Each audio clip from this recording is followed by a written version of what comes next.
Hello विद्यार्थियों, नमस्ते। कैसे हो आप सब?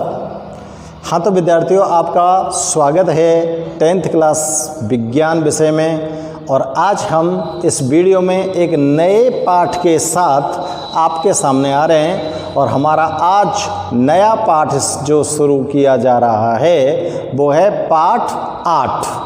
और इस चैप्टर का जो नाम है वो है कार्बन एवं इसके यौगिक। तो स्टूडेंट्स, हम चैप्टर 7 तक कंप्लीट कर चुके हैं और आज एक न्यू चैप्टर के साथ इस वीडियो में आपके सामने प्रेजेंट हैं। और हमारा चैप्टर है 8वां, कार्बन एवं उसके यौगिक। और ये जो चैप्टर है स्टूडेंट्स, आपको 5 नंबर का बोर्ड एग्जाम में आता है। ठीक है भैया, कितने नंबर का आएगा? 5 नंबर का। तो बच्चों, बड़े ध्यान से आपको ये चैप्टर पढ़ना है, क्योंकि ये जो चैप्टर है स्टूडेंट्स, ये चैप्टर आपको 11th 12th जहाँ तक आप विज्ञान विषय के विद्यार्थी बनकर पढ़ोगे वहाँ तक आपको काम आएगा। तो बच्चों, यहाँ पर चैप्टर केवल स्पेशली किस तत्व को प्रदर्शित करता है? कार्बन तत्व को। ठीक है बच्चों, यहाँ पर केवल आप डिस्कशन करेंगे किसके बारे में? कार्बन तत्व के बारे में। कार्बन, और इसका जो प्रतीक होता है वो होता है C। और इसका जो परमाणु क्रमांक है कार्बन का बच्चों, वो कितना है? 6। और इसका परमाणु जो भार होता है स्टूडेंट्स, वो कितना है? 12। और इसका अगर इलेक्ट्रॉन विन्यास देखा जाए बच्चों, तो इलेक्ट्रॉन विन्यास आप 2n² के हिसाब से नोट करते हो तो 2 4 लिखोगे। और अगर इसका ऑर्बिट्स यानी कि कक्षकों के आधार पर लिखते हो तो इसको लिखोगे 1s2 2s2 2p2, यानी कि S उपकोष और P उपकोष, उपकोषों के आधार पर ये हमने इलेक्ट्रॉन विन्यास लिखा है। ये S उपकोष है, ये P उपकोष है। ठीक है ना? S उपकोष में 2 इलेक्ट्रॉन, इस S उपकोष में 2 इलेक्ट्रॉन, इस P उपकोष में 2 इलेक्ट्रॉन। कुल इलेक्ट्रॉन की संख्या जो स्क्वायर में लगी हुई है उसको टोटल कर लो 6। ये भी 6 और परमाणु क्रमांक भी 6 और इलेक्ट्रॉन की संख्या भी इसके अंदर कितनी होती है? 6। और प्रोटॉन की संख्या भी इसके अंदर कितनी होती है? 6। ठीक है? तो इस कार्बन परमाणु के बारे में हमको इस पूरे के पूरे चैप्टर के अंदर पढ़ना है बच्चों। तो बच्चों, कार्बन के बारे में हम देखो स्टार्ट करते हैं। कार्बन एक ऐसा तत्व है जो इस प्रकृति में सर्वाधिक मात्रा में यौगिकों का निर्माण करता है। इस प्रकृति के अंदर सर्वाधिक मात्रा में यौगिकों का निर्माण करने वाला तत्व कार्बन है। आप अपनी नज़रें जिस तरफ भी दौड़ाओगे, विभिन्न प्रकार के आपको पदार्थ, यौगिक मिश्रण ये दिखाई देंगे, जिनमें अधिकांशतः जो यौगिक हैं वो कार्बन से बने हुए हैं बच्चों। किससे बने हुए हैं? कार्बन से। तो सोचिए, इस प्रकृति की 90% चीज़ों पर कार्बन का अधिकार है जो कार्बन परमाणु से मिलकर बनी है। तो बताओ, इस प्रकृति में कार्बन कितनी मात्रा में उपस्थित होना चाहिए? कार्बन कितनी मात्रा में उपस्थित होना चाहिए? इतना सा, इतना, इतना, इतना, या बहुत ज़्यादा मात्रा में? 70% प्रकृति का, 60%, 50%, या 100%, या बिल्कुल भी 1% भी नहीं? कितना उपस्थित होना चाहिए बच्चों? तो देखो स्टूडेंट्स, बड़े ताज्जुब होता है इस बात का कि कार्बन परमाणु की जो उपस्थिति है इस प्रकृति में वो कैसी है। तो देखो यहाँ पर मैं बताता हूँ आपको, कार्बन परमाणु की उपस्थिति,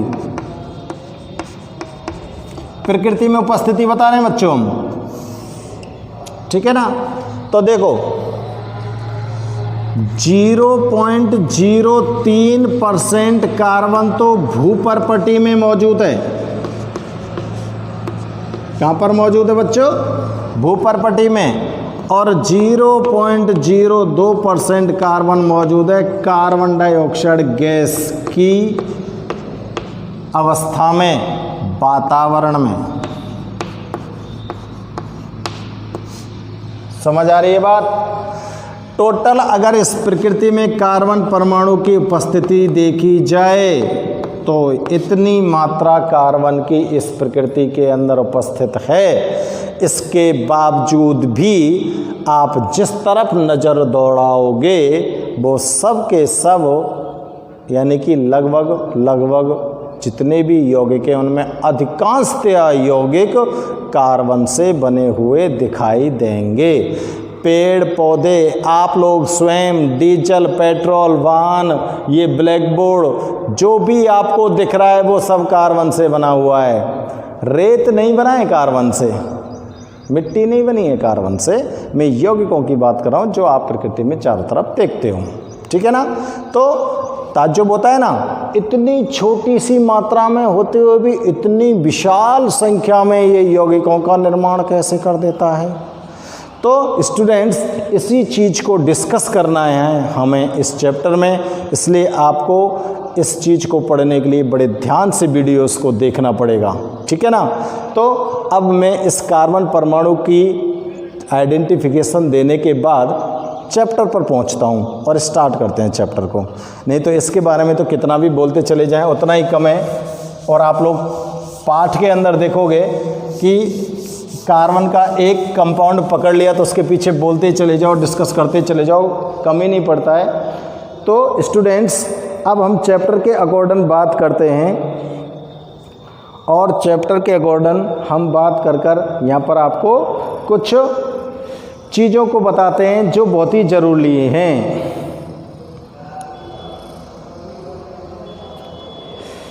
देखो सबसे पहले मैं बात करता हूँ जैव शक्ति सिद्धांत की।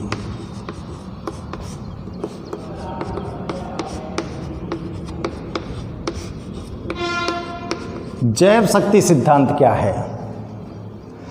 तो बच्चों जैव शक्ति सिद्धांत को देने वाला एक वैज्ञानिक था जिसका नाम है बर्जीलियस। क्या नाम बोला मैंने? बर्जीलियस। बर्जीलियस नाम के वैज्ञानिक ने जैव शक्ति सिद्धांत दिया और उसने बताया कि कार्बन से बनने वाले जो यौगिक है ना, बिनते कहेंगे हम कार्बनिक यौगिक, ध्यान रखना इस बात को। जो कार्बन से बनने वाले यौगिक हैं उनसे तो कहेंगे हम कार्बनिक यौगिक, और जो कार्बन से नहीं बनते हैं उनको बोलते हैं हम अकार्बनिक यौगिक। दो तरह के यौगिक है प्रकृति में, कार्बनिक यौगिक और अकार्बनिक यौगिक।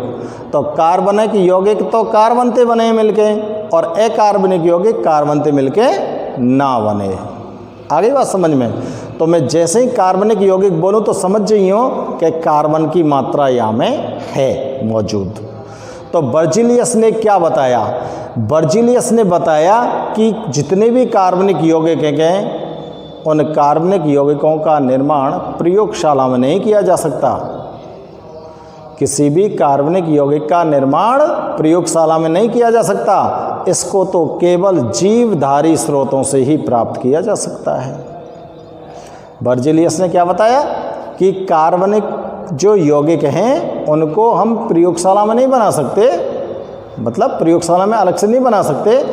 कार्बनिक यौगिक जितने भी इस प्रकृति के अंदर मौजूद हैं वो तो केवल जीवधारी स्रोतों के अंदर हैं। जीवधारी स्रोत जैसे पेड़ पौधों के अंदर हैं या पशु पक्षी के अंदर हैं या फिर कोई भी जीवित प्राणी है, जीवित वस्तु, उसके अंदर कार्बनिक यौगिक मौजूद है। ये बात बताई थी किसने? बर्जीलियस ने। तो बच्चों मैं इसको लिख देता हूँ एक बार। यह सिद्धांत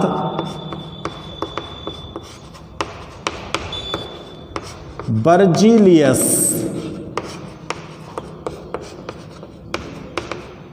ने दिया और इनके अनुसार और कहा कि कार्बनिक यौगिकों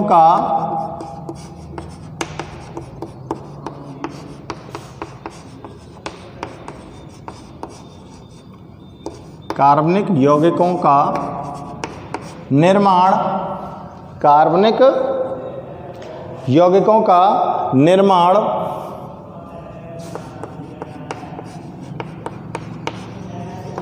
केवल जीवधारी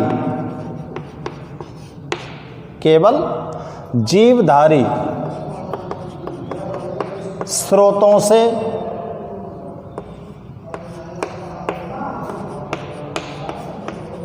ही संभव है। कार्बनिक यौगिकों का निर्माण तो केवल जीवधारी स्रोतों से ही संभव है। इनका कृत्रिम वृद्धियों द्वारा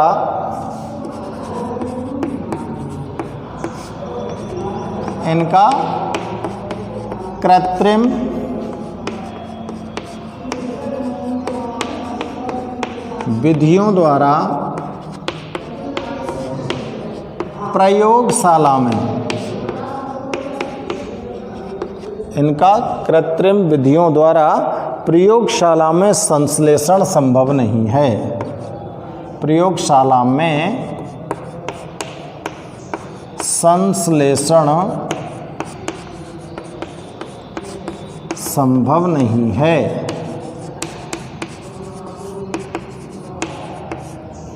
इसको जैव शक्ति सिद्धांत कहते हैं बच्चों। इसे ही जैव शक्ति सिद्धांत कहते हैं। देखो, ज़्यादा कठिन भाषा शैली नहीं है। वैज्ञानिक का नाम ध्यान रखो, बर्जिलियस ने दिया था। और बर्जिलियस ने क्या बताया, उसकी खुद की ये धारणा थी बर्जिलियस की कि कार्बनिक यौगिकों का निर्माण तो केवल जीवधारी स्रोतों से किया जा सकता है, कृत्रिम विधियों द्वारा हम प्रयोगशाला में इनका निर्माण नहीं कर सकते। कुछ समय गुजरता गया और जैसे समय गुजरा तो इनके इस जैव शक्ति सिद्धांत का खंडन हो गया। एक नए वैज्ञानिक आए और उन वैज्ञानिक का नाम था फ्रेडरिक बॉहलर।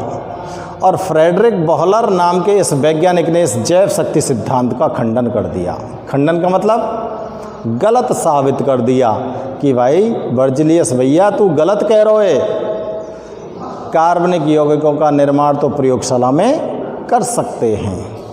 तो फ्रेडरिक बॉहलर ने पहला कार्बनिक यौगिक का निर्माण किया था प्रयोगशाला में, और वो पहला कार्बनिक यौगिक था बच्चों यूरिया।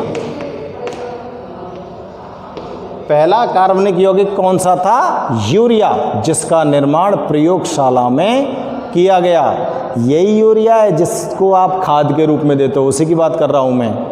और इसका निर्माण करने वाला आदमी का नाम क्या था? फ्रेडरिक बॉहलर। समझ गए? तो खंडन करते हैं इसका सिद्धांत का। चलो ठीक है।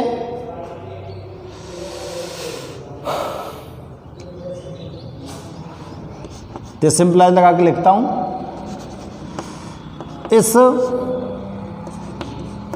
जैव शक्ति सिद्धांत का खंडन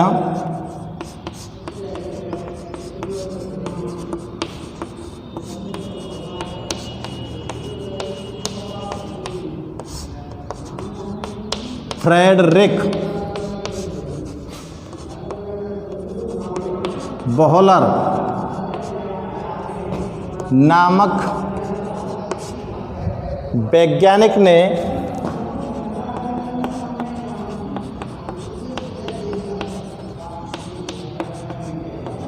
प्रयोगशाला में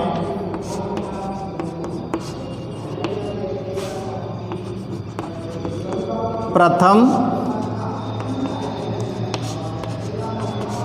कार्बनिक यौगिक कौन सा बच्चों? यूरिया का निर्माण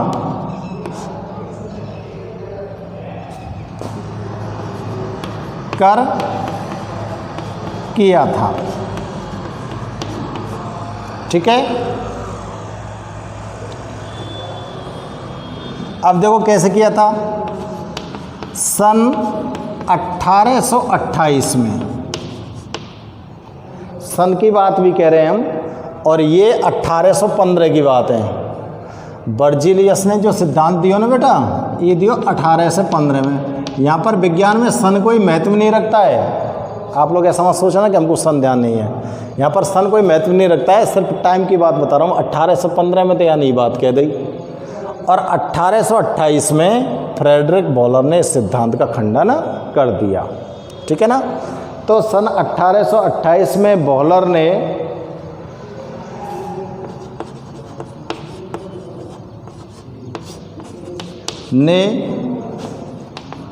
अकार्बनिक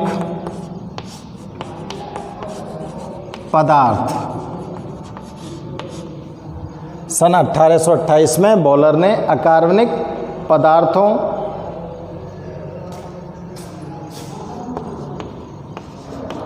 अमोनियम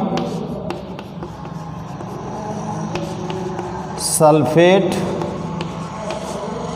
अकार्बनिक पदार्थ है अमोनियम सल्फेट, कोई कार्बन नहीं होता, तथा पोटेशियम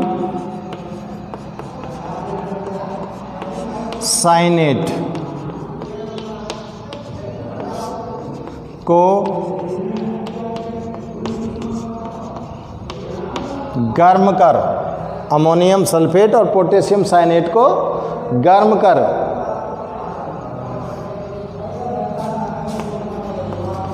प्रयोगशाला में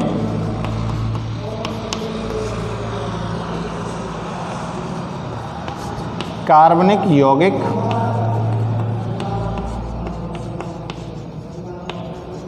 यूरिया,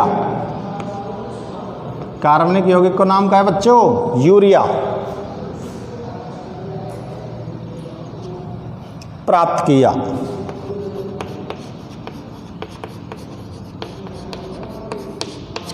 यूरिया को इसने क्या किया? प्राप्त किया। तो देखो कैसे कैसे प्राप्त करो। तो अमोनियम सल्फेट ले, ऊपर लिख दूँ अभिक्रिया नहीं, यहाँ आएंगे नहीं शायद। NH4 का whole twice SO4, ammonium sulphate, potassium cyanate KCNO, नाम लिखने पड़ेंगे। अमोनियम सल्फेट, पोटेशियम साइनेट, दोनों को अभिक्रिया कराया तो यहाँ पर प्राप्त हुआ ammonium cyanate plus potassium sulphate. इसको बोलोगे बच्चों अमोनियम साइनेट, और ये क्या हो गया? Potassium sulphate. संतुलित कर दो, यहाँ 2 लगा देते हैं, यहाँ 2 लगा देते हैं, संतुलित हो गया। अब देखो बच्चों, अमोनियम सल्फेट और पोटेशियम साइनेट की अभिक्रिया कराए तो अमोनियम साइनेट प्राप्त हो गया। अब अमोनियम साइनेट को दोबारा से गर्म कर दो, NH4CNO, दिख रहा है क्या? गर्म कर रहा हूँ इसको, NH4CNO, अमोनियम साइनेट को 2 लेने पड़ेंगे।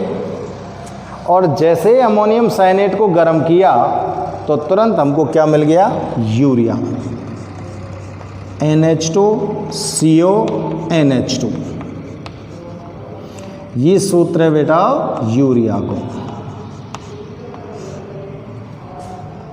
ये गर्म कर रहा हूं मैं, डेल्टा को छोटा त्रिभुज गर्म कर चिन्ह है। तो देखो जैव शक्ति सिद्धांत दिया था, बर्जीलियस ने बताया था कि केवल कार्बनिक पदार्थों को जीवधारी स्रोतों से प्राप्त कर सकते हैं, प्रयोगशाला में नहीं बना सकते कृत्रिम विधियों द्वारा। लेकिन उसके कुछ समय पश्चात ही फ्रेडरिक बॉलर नाम का वैज्ञानिक आया और उसने सिद्धांत का खंडन कर दिया, और खंडन करके उसने बताया कि हम किसके द्वारा खंडन किया था? उसने पहला कार्बनिक यौगिक यूरिया का निर्माण करके इसका खंडन किया था। और इसने 1828 में अकार्बनिक पदार्थों जैसे कौन कौन से, अमोनियम सल्फेट और पोटेशियम साइनेट को गर्म किया और प्रयोगशाला में पहला कार्बनिक यौगिक यूरिया प्राप्त किया। उसके लिए आपको रासायनिक अभिक्रियाएं भी बताई गई हैं, ठीक है ना। तो आप नोट कीजिए स्टूडेंट्स, दोनों ही वैज्ञानिकों के नाम हमको ध्यान में रखने चाहिए, किसने तो सिद्धांत दिया और किसने खंडन किया। कई बार परीक्षा में पूछा जा सकता है, पूछा गया भी है कि जैव शक्ति सिद्धांत का खंडन किस वैज्ञानिक ने किया था और किस प्रकार से किया था। तो उसमें आपको रासायनिक अभिक्रियाएं भी बतानी पड़ेंगी, लिखना भी पड़ेगा और वैज्ञानिक का नाम भी देना पड़ेगा, ठीक है ना। अब बेटाओ स्टार्ट करते हैं हम। अगला टॉपिक डाल रहा हूं मैं, कार्बन परमाणु की विशेषताएं।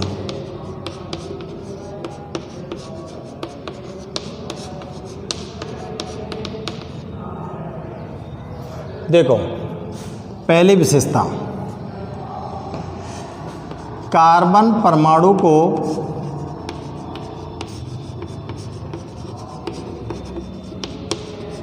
देखो स्टूडेंट्स, मैं लिख रहा हूं 6C12 से दर्शाते हैं। अब देखो यहां में क्या ध्यान रखना है, 6 तो कार्बन परमाणु को परमाणु क्रमांक है, 12 कार्बन का परमाणु भार है और C कार्बन का प्रतीक है, ठीक है। ये तो कार्बन का प्रतीक है, ये परमाणु क्रमांक है, E परमाणु भार है। तो 6C12 से, यानी कि एक साथ ही मैंने सारी चीज़ों को यहाँ पर प्रदर्शित कर दिया, क्रमांक, भार और प्रतीक, ठीक है ना। नंबर 2, कार्बन का इलेक्ट्रॉन विन्यास, मैंने बताया ना वाल, क्या है बताओ, 1s2, ध्यान रखो कैसे लिख रहा हूं मैं, 2s2 2p2 होता है। स्क्वायर नहीं बोलेंगे आते, 1s2 2s2 2p2, ठीक है ना। तीसरी विशेषता,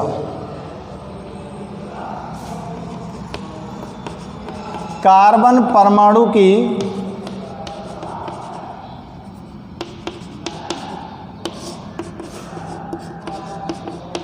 संयोजकता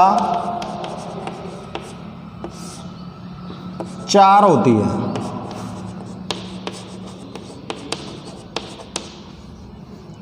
ध्यान रखना है, कार्बन परमाणु की संयोजकता कितने के, 4। देखो, एक कार्बन परमाणु है, इसकी 4 संयोजकता इस तरह से आप दर्शाओगे, ठीक है ना, ध्यान रखना। और यहाँ की संयोजकता मैं ब्रैकेट में लिख रहा हूँ, बस थोड़ा सा ध्यान रखना है, या तो +4 रह सके या -4 रह सके, सही है। ध्यान रखिए काजे तुम्हारे काजी, या तो +4 रह सके या -4 रह सके। तो कुल मिला के बात यह है कि एक कार्बन परमाणु 4 संयोजकताएं, तो 4 ओरते कोई से दूसरे परमाणु से जोड़ सके, ठीक है ना। आगे नोट करेंगे बेटा, यही में यह अपनी चारों संयोजकताओं को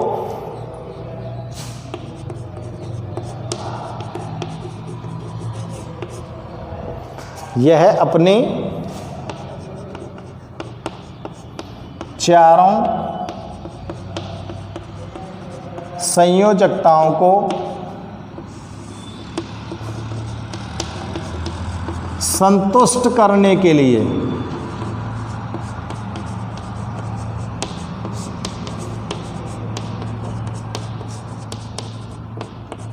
4 अन्य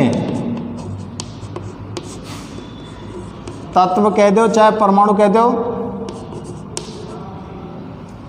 के साथ 4 अन्य तत्व के साथ संयोग करके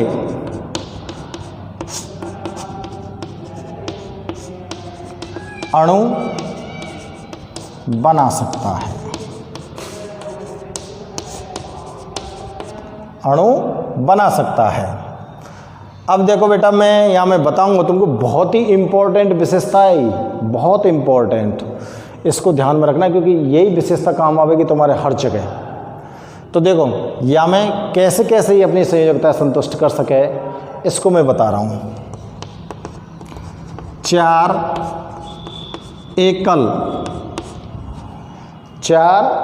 एकल संयोजी परमाणु से जुड़ सकता है, एकल संयोजी परमाणु के साथ।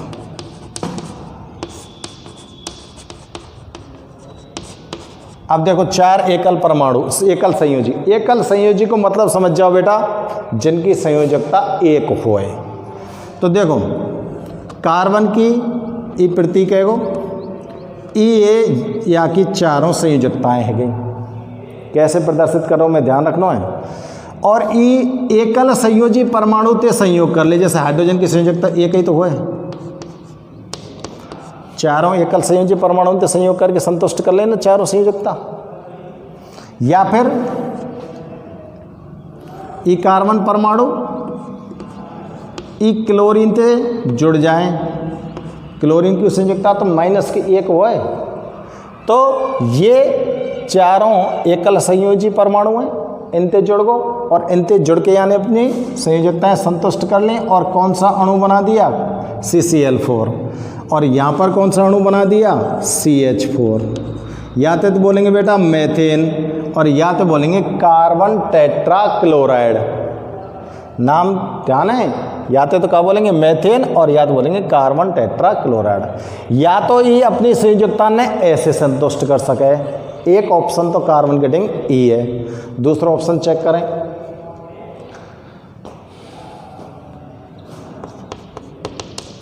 दो एकल व एक द्वि संयोजी परमाणु के साथ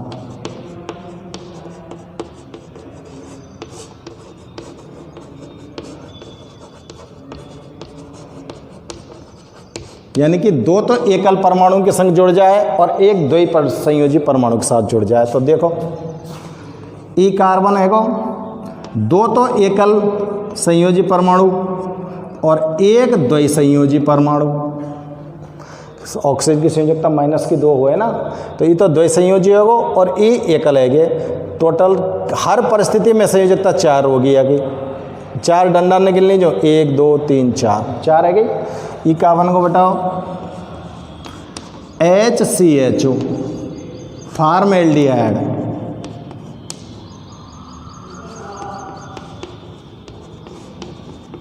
क्या बोलेंगे आते फॉर्मेल्डिहाइड बन गई। और कैसे संतुष्ट कर सके अपनी संयोजकता ने, देखो कैसे कैसे बंद बना रहा हो कार्बन। एक तो एकल संयोजित जुड़ जाए और एक त्रिसंयोजित जुड़ जाए। एक एकल व एक त्रिसंयोजी परमाणु के साथ।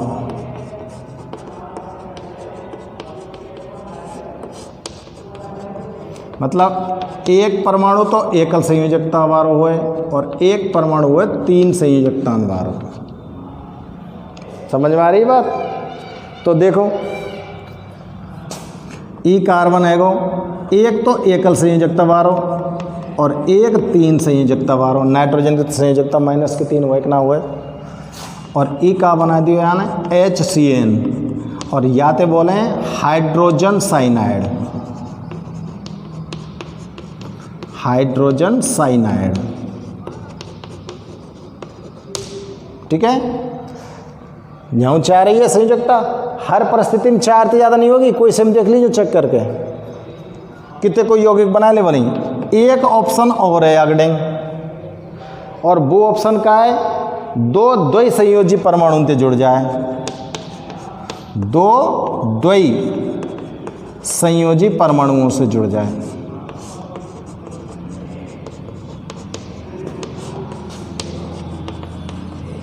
दो द्वि संयोजी परमाणु कौन से देखो, ई कार्बन है को 2 संयुक्त इत को लिख दो, 2 इत को लिख दो, इत को ऑक्सीजन से जोड़ दो, इत को ऑक्सीजन से जोड़ दो। कार्बन को बेटा बताओ CO2 गैस, यहाँ संयोजकता 4 ही आ रही है। तो तुमने तो यह बात को ध्यान रखना कि कार्बन परमाणु की संयोजकता किसी भी परिस्थिति में 4 से कम नहीं रह जाए और 4 से ज़्यादा नहीं रह जाए, और कैसे त्यों जुड़ जाए, 2 बंध से जुड़ सके, 3 बंध से जुड़ सकता है, एकल बंध से जुड़ सकता है, कैसे भी जुड़ सकता है। समझ आ गई बात। तो बच्चों ये कार्बन की 3 विशेषताएं हमने देखी हैं। कार्बन परमाणु की बहुत विशेषताएं, उन विशेषताओं के बारे में हम अगले वीडियो में चर्चा करेंगे। तो आज के इस वीडियो में बस आप 3 विशेषताओं के बारे में पढ़िए, ठीक है।